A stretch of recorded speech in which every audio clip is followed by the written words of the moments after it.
జగన్ లాంటి వాళ్ళు రాజ్యాంగాన్ని తుంగలో తొక్కి పాలన చేశారని అన్నారు మంత్రి కొల్లు రవీంద్ర. కానీ కూటమి ప్రభుత్వం అంబేద్కర్ ఆశయ సాధన దిశగా అడుగులు వేస్తోందన్నారు.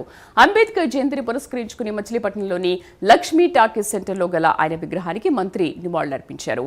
అట్టడుగు వర్గాలకు ప్రజాస్వామ్యంలో భాగస్వామ్యం కల్పించిన మహనీయుడు డాక్టర్ బిఆర్ అంబేద్కర్ అన్నారు.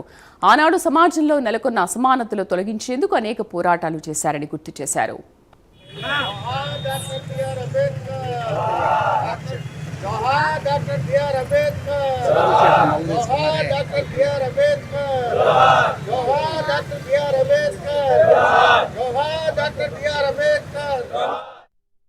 ప్రభుత్వాలు గతంలో చేసినటువంటి అనుభవాన్ని మనం గమనిస్తే రాజ్యాంగాన్ని కూడా మరి దొంగలో తొక్కాలని ప్రయత్నం చేసిన ఎన్నికల్లో ఖచ్చితంగా ప్రజల మనోభావాలకు తగిన విధంగానే ఈ చట్టాల్లో ఉన్నటువంటి ఈ రాజ్యాంగంలో ఉన్నటువంటి హక్కులు ఇవాళ మళ్ళీ తిరిగి ఆంధ్ర రాష్ట్రంలో మరి ఆనాడు జగన్మోహన్ రెడ్డి గారు చేసినటువంటి అణిచివేత కార్యక్రమాలకు కానీ ఆనాడు ఇందిరాగాంధీ గారు పెట్టినటువంటి ఎమర్జెన్సీ కార్యక్రమాలు కానీ ఎదిరించగలిగినటువంటిది ఇవాళ రాజ్యాంగం నిలబడిందంటే అది ఆ రాజ్యాంగంలో ఉన్నటువంటి పొందుపరిచినటువంటి చట్టాలే.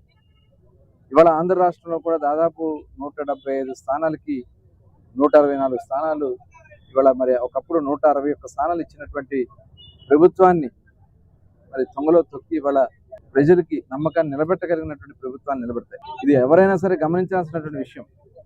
ఇవాళ అధికారం ఉంది కదా అని చెప్పి ఇష్టం వచ్చినట్టుగా వ్యవహరిస్తే ఖచ్చితంగా మరి రాజ్యాంగం ఈ చట్టాన్ని ప్రజల మనోభావాన్ని కాపాడుతుందని మరొకసారి ఈ సందర్భంగా తెలియజేసుకుంటూ